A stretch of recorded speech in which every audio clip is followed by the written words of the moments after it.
Morning, folks. Jer here at the View. Slightly different format this morning as I'm having issues with my PC and I'm unable to record. So the only way I can do this is live. So, good morning. I hope everyone's had a great weekend. Lots to talk about. And how we'll do today is pretty straightforward. And we'll do the news as usual. Start. No transitions, no pictures, no graphics. Unfortunately, today because I can't edit this.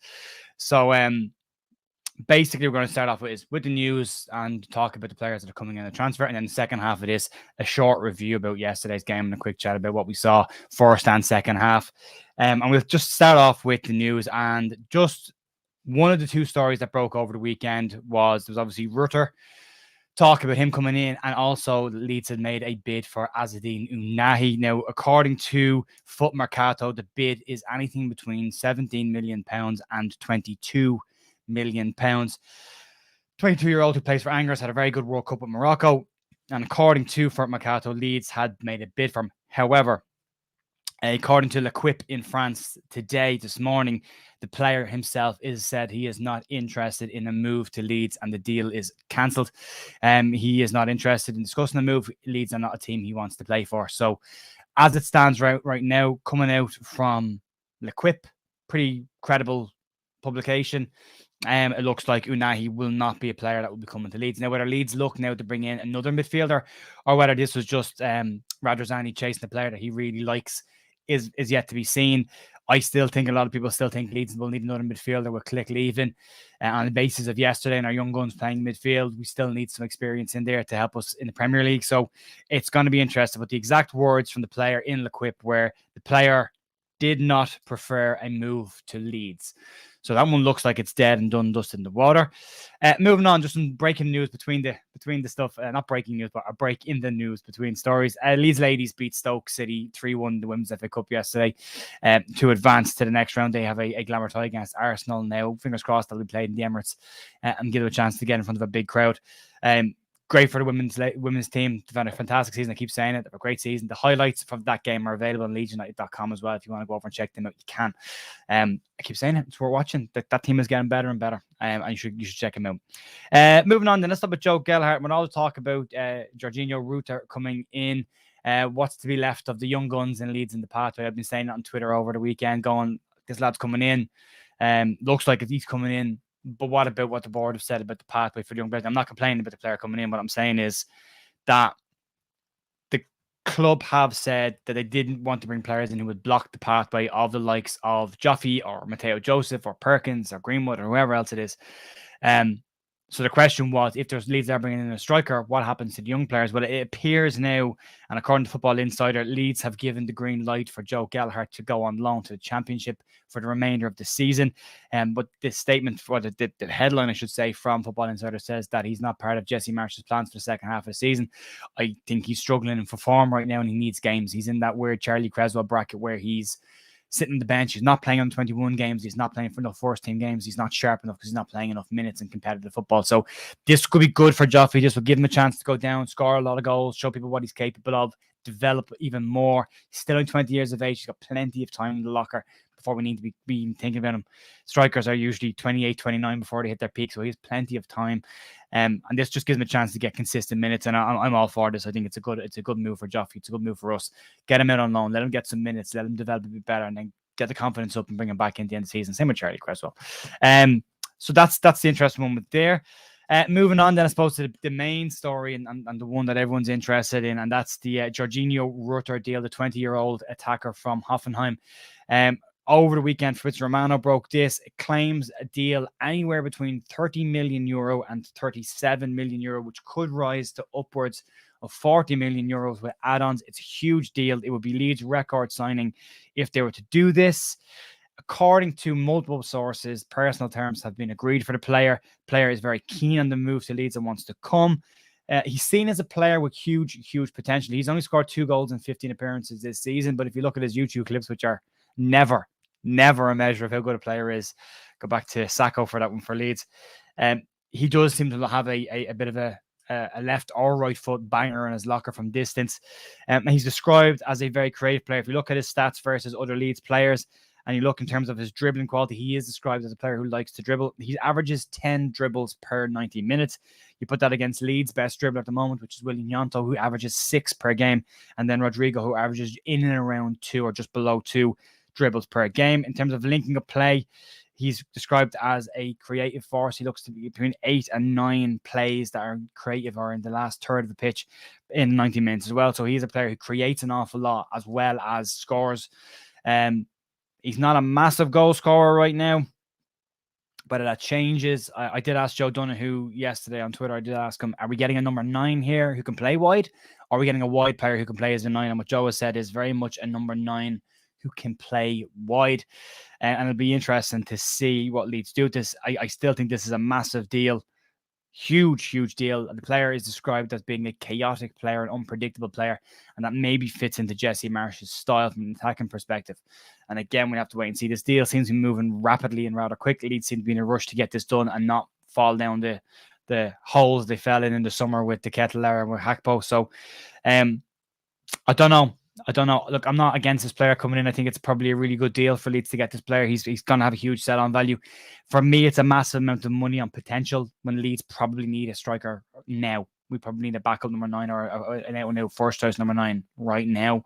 Not to say that he won't be any of those things. I'm not being negative about it. I'm just being pragmatic about it. I think looking at what Leeds need right now versus what we're looking at bringing in, there's a slight disconnect for me. But if he comes in and does the job, great. And if he joins Leeds, I'll absolutely 100% give him 100% support. There'll be no question about that, but it is an interesting one. So that's pretty much it in terms of news, folks, floating around. So if you are here, just here for the news, thanks very much for watching. We're going to have a move on now. We'll have a quick chat about the game yesterday. So no transition graphic to move me to that. So we'll have to just move into it. So I don't know what everyone else thought about the game. Stick it in the comments if you want to have a chat, and I'll jump in later on and have a quick look at just. I'm split on this. It's my first time at the weekend where I kind of got a bit negative about us and was pretty negative on Twitter about it as well. Just aspects of, not the whole thing. I mean, if you look at the game as a whole, they did well to recover from a 2-0 down, which is great. We know this team has character. We know this team can come from behind. Thing for me is I wish we'd stop coming from behind in games. I know Jesse Marsch has commented on it, but there's some bits here that I want to get to. We'll get into it. And I'll try and keep this balanced as always. And we just start off with this. Like, if you look at it this way, what I wrote down in my notes, in the first 15 minutes of the game, Leeds were excellent. We dominated the game. We were getting plenty of ball to Somerville and Gnonto. There was a lot of creation. Darko JB had a couple of opportunities. He had a lovely long-range strike inside the first 15 minutes, which he was unlucky not to hit the target with. And then he had a lovely link-up play with Gnonto as well, and a little run through the box and a strike that got a great block before it went wide. And he was definitely, in the first half, JB and Gnonto were definitely the standout players for Leeds. And they didn't look under too much pressure for a long time, but then the things happen that keep happening to Leeds. It's a ball around the outside of Firpo. When have we said that? Every time he plays, he seems to be able to just play around the outside of him far too easily. He had a better second half. I just don't want to see him in the Leeds team anymore. I'm past waiting to see what Junior Firpo is going to be as a player. I know he gets an assist. I know he's a slightly better second half, but as a defender, he's poor. He is really poor. But if you look at the ball, it goes around Firpo, and then there's just a race back, and Strout gets caught for pace. And then it's the same Leeds goal that Leeds concede all the time. And this is where my issues come in. After Robles blocked the ball, it's a pullback from the end line, and then it's a pathetic effort from Llorente to make a tackle. Dribbles across, Greenwood gets a toe on it, doesn't control the ball, and then it's a tap-in. We've seen this goal against Spurs. We've seen this goal against Brentford. We've seen this goal against every team Leeds have played against this year, where a ball goes to the end line, it's pulled back, and there's a goal. Every single time we can see it, it seems to be the exact same kind of goal.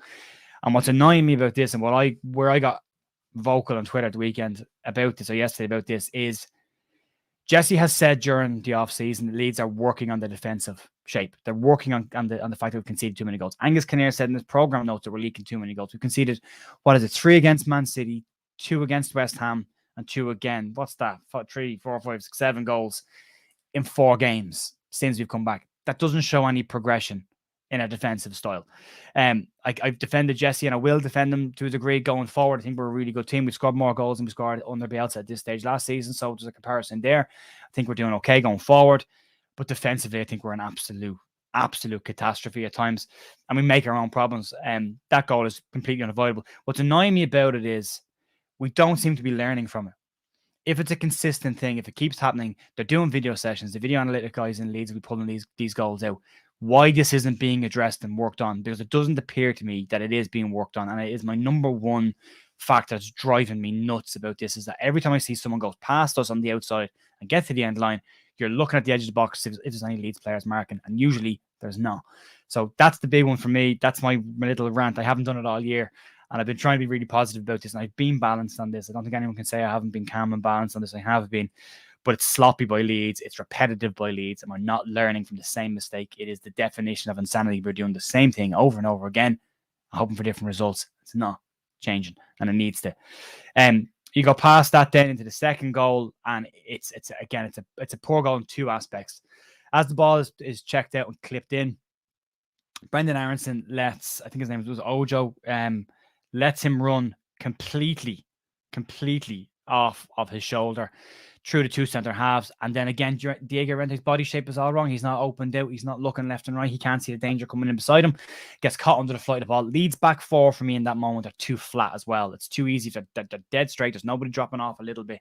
The angle is way too straight, and it's made for someone to make a run in between the two of them. And then it's an easy goal for them as well. So poor again. And if you unpackage the first half in general, Leeds had probably more of the possession, but they looked incredibly soft defensively, which we have done all year.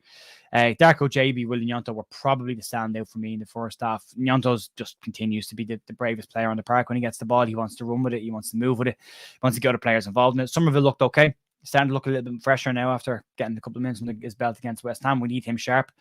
He'll make a difference. But then when you go into the second half, it's a couple of changes, and it's a much better half from Leeds in terms of creating chances. And the whole game, Leeds created more, but we think they have to create more. You've got the first one pretty early on in the half, where Strauch's cross goes in and Joffrey's a diving header. He's desperately unlucky not to score. Then you have a Sam Greenwood corner and Strauch's header, and he's unlucky not to score. It's just wide. And it's okay. It seems to be going well. Gnonto and Greenwood do a lovely corner. Then that creates an opportunity for Rodrigo to score. It's a lovely header from Rodrigo, and we're back in the game. And you think, great, just push on then. Then you get the penalty.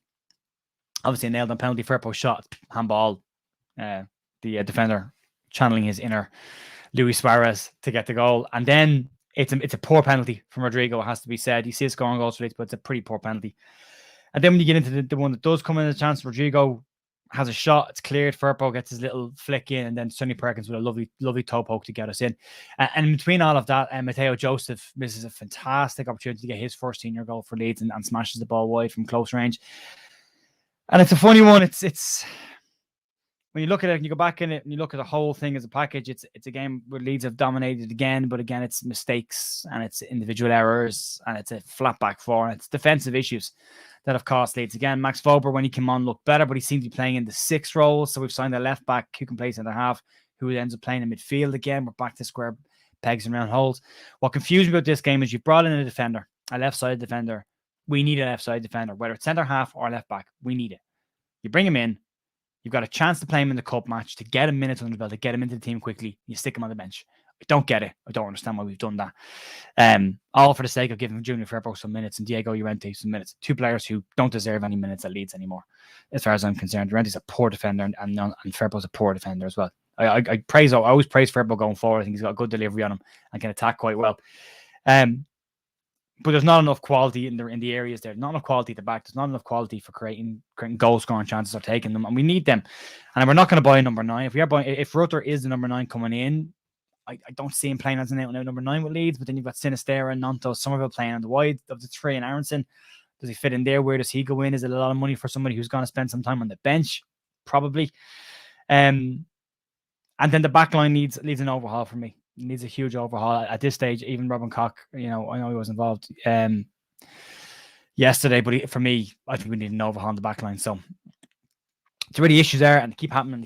So as happy as I am with the second half, and as happy as I am with Leeds fighting back to get a result and get a replay, I can't get away from the fact that we keep conceding the exact same type of goal. It's identical. It's an identical goal, and it's not being worked on. It needs to be. So for me, unless Leeds actually start showing some serious signs that they're working on the defensive issues, because it didn't look like it against Cardiff, I think there's a problem.